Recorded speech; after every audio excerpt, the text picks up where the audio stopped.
Hey, welcome to day 22. Great to be with you guys. We are on our Lenten journey to the cross, our journey to the cross. Some of you, quite perhaps a lot of you, attend Mission Church, and maybe some of you don't. Maybe you've never even heard of Mission Church. We're not sure how you heard about this video devotional, but we are so glad that you are checking this out. No matter who you are, where you live, what church you might attend, even if you don't attend church, I'm so glad that you are checking this out. In less than 10 minutes, we're going to share something that can be helpful for your life.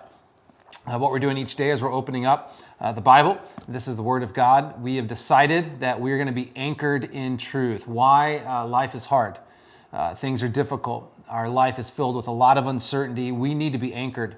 The wind blows, waves crash, things happen that we never anticipated.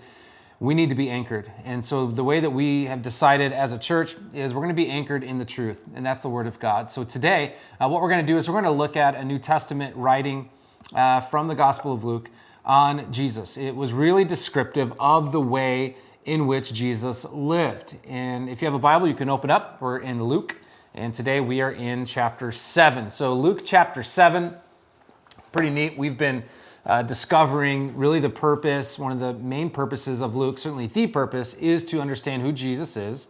That's why the Gospels were written, 4 gospel accounts, eyewitness accounts of who Jesus is. Matthew, Mark, Luke, and John. Luke's Gospel is written with such detail. It's very thorough, an incredibly thorough gospel account, and it's written to Gentiles, to non-Jews, like me and you. And it's really helping us understand that outsiders became insiders in the ministry of Jesus.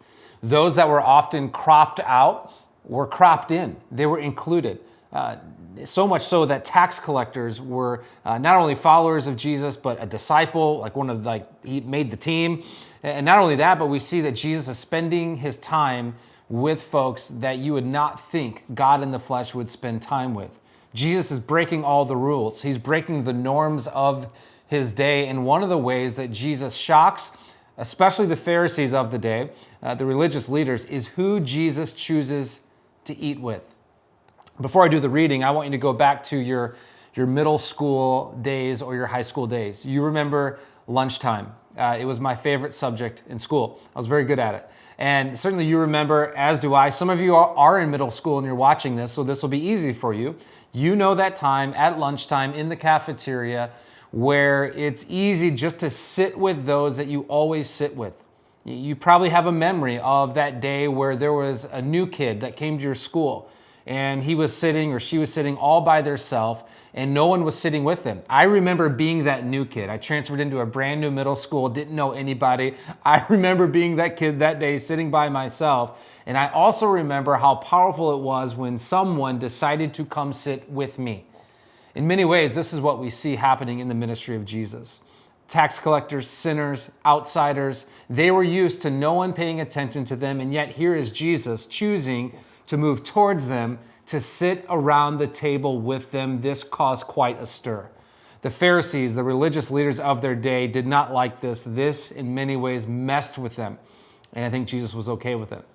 Here's our reading for today. It says this in verse 34. The Son of Man came eating and drinking. The Son of Man came eating and drinking, and you say, here is a glutton and a drunkard, a friend of tax collectors and sinners. This was said of Jesus. Oftentimes, when you and I get on mission, when we say, all right, we are going to not only find Christ, but we're going to follow Christ, when we are doing it best, there are times, listen, where you will be misunderstood. Especially people that have been Christians forever. All they know are Christian people. When they think about their sphere of influence and all of their friends, all they have are Christians around the table. And here are you deciding, I'm going to get on mission. I'm going to believe that I've been saved and now I'm being sent and I'm going to live like Jesus lived. If you do that, if you live like Jesus lived, you will find yourself around the table with these kinds of people. In that moment, get ready to be misunderstood. Are you willing to be misunderstood for the sake of the mission of God? For me, as I read this, it's challenging and it's also inspiring. We started our church for many reasons, for this reason right here. that we would have a church full of people that are willing and ready to be misunderstood for the mission of God, that we would be just like Jesus. Let me ask this question for you today. As we run into this reading, I think one of the best questions we can ask is this: who is around your table? Who is around your table? We actually have something at our church called the Growth Track. And the third and final course, is called the Planter Course. And that course, 8 weeks long, is all around helping equip you and inspire you to live just like this.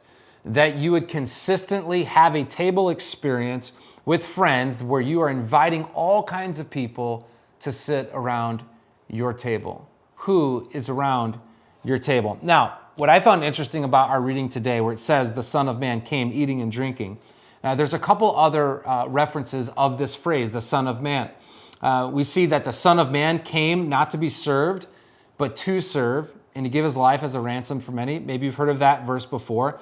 Another verse says the Son of Man came to seek and save the lost. And in here, our reading today, we see the third reference. The Son of Man has come eating and drinking. Here's what's cool, and I think this is important as we're studying the Word of God. Those first two, the Son of Man, is why Jesus came. Why did Jesus come? Well, he came to serve and not be served, to give his life as a ransom for many. Why did Jesus come? Well, he came to seek and save the lost. This is why Jesus came. But Luke 7 today, our reading tells us how Jesus came. How did Jesus come? Well, Luke tells it. He came eating and drinking. One scholar put it this way: eating with people was not peripheral to the ministry of Jesus, it was central. Never underestimate the power of your table. In Luke 5, let me just explain it this way. I have this written for us. In Luke 5, Jesus eats with tax collectors and sinners in the home of Matthew. In Luke 7, Jesus is anointed at the home of Simon the Pharisee during a meal. In Luke 9, Jesus feeds 5,000. In Luke 10, Jesus eats in the home of Martha and Mary. In Luke 11, Jesus condemns the Pharisees and teachers of the law at a meal. In Luke 14, Jesus is at a meal when he urges people to invite the poor to their meals rather than their friends. In Luke 19, Jesus invites himself to dinner with Zacchaeus. I love that. He invited himself to dinner. I've done that before. In Luke 22, we have the account of the Last Supper. And in Luke 24, the risen Christ has a meal with two disciples in Emmaus and then later eats fish with his disciples in Jerusalem. Here's what this means. One scholar said it this way: in Luke's gospel, Jesus is either going to a meal, at a meal, or coming from a meal. Like, eating was a major deal within the ministry of Jesus. It wasn't just that Jesus ate, it was who he decided to eat with. Who are you eating with? Who is around your table? In the book, A Meal with Jesus, the author Tim Chester says it this way: outsiders become insiders around the table with Jesus.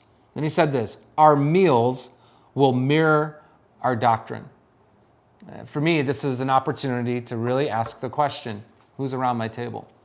Do my meals and how I'm eating, are my meals mirroring my doctrine? Am I really following Jesus in my actual everyday life? Am I leveraging the table to see and experience outsiders becoming insiders? Luke 7, what an incredible passage. We see how the Son of Man came. He came eating and drinking. This is all we have for today. We look forward to seeing you guys next time. Hey, you guys have been doing a great job at this. If this episode has been helpful for you, we would encourage you to like it. You can share it. We want to get the word out with as many people as possible. Thank you guys that have been liking and sharing. You're doing a great job. That's all we have for today. We'll see you next time.